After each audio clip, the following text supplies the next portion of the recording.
All right, hello everyone. I am recording my stump speech for Ronald Reagan, and I am kind of acting that he is doing a speech in California before an upcoming presidential election to attempt and flip California from blue to red.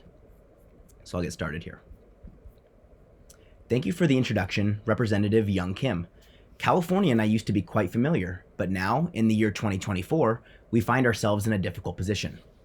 This state has voted Democrat for president since 1992, and I would like to change the pattern in the upcoming presidential election. Much like Kim did here, becoming one of the first to unseat an incumbent House representative that was a Democrat since 1994. Now let me address something that I think can put you guys at ease. I am an actor, yes.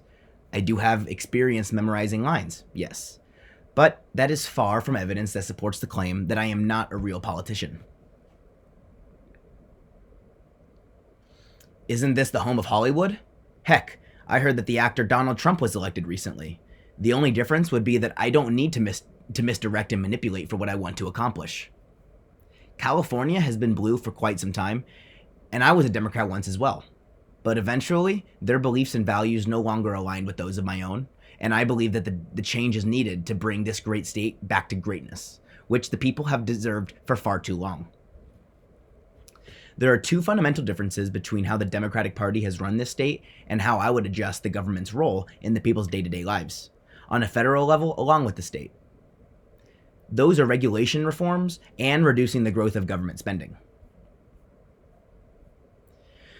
Regulation is a good thing. There are reasons why we have labor laws and minimum wage. However, I think regulation reform would be just what California needs. Taxes have become public enemy number one, with income tax at 13.3%, currently the highest of any state. The same goes for the state sales tax at 7.3%.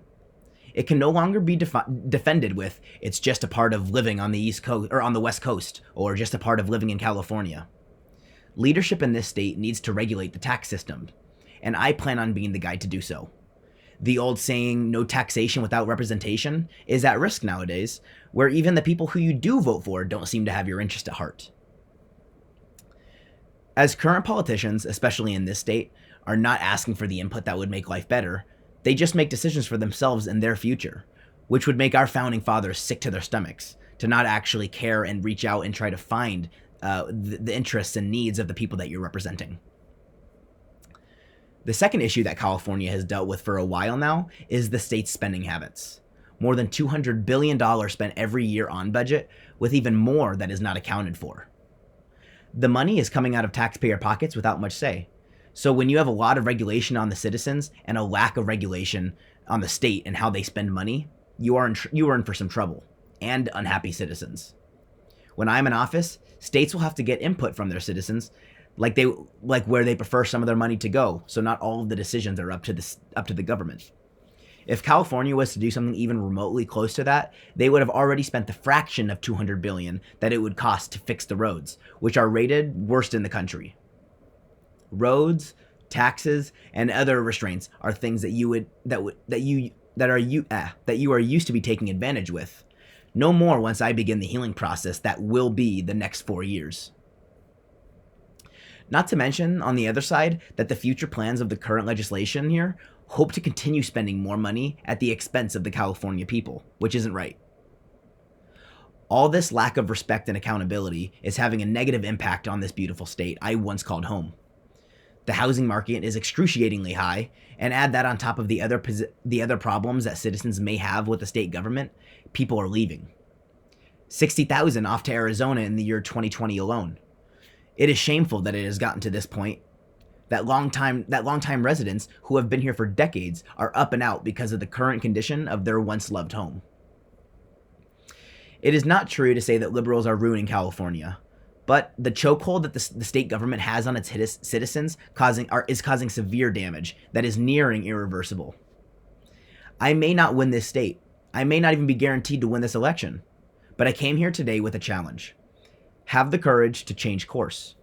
Believe that it is not too late to recapture the magic that made California a landmark of the United States for more than a century.